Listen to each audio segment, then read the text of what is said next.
बिस्मिल्लाहिर्रहमानिर्रहीम। जितने तालीमी इदारे हैं, स्कूल्स जो हैं स्पेशली पंजाब के, वो खुलेंगे इंशाअल्लाह ताला 15 सितंबर को। ये डिसीजन अभी आया है।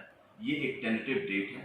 इसके ऊपर हम देखेंगे 2 और मीटिंग्स उससे पहले की जाएंगी अगस्त के अंदर, देखने के लिए कि कोविड-19 के क्या हालात। जब तक हमें पता नहीं लगेगा कि कोविड-19 के हालात जो हैं वो कंट्रोल के अंदर हैं और फेवरेबल हैं, तब तक स्कूल्स को नहीं खोला जाएगा। मगर इस वक्त टेंटेटिव डेट जो सब ने डिसाइड की है फेडरल के साथ बैठ के, वो 15 सितंबर। स्ट्रिक्ट एसओपीज़ के साथ ही सब कुछ खोला जाएगा और इस वक्त एडमिनिस्ट्रेटिव ऑफिस खोल दिए जाएंगे ताकि फीस कलेक्शन में और टीचर्स की सैलरी को देने के लिए वो ऑफिस खोलें, जो कि हमने पहले भी खोले हुए थे मंडे ट्यूसडे को हर हफ्ते।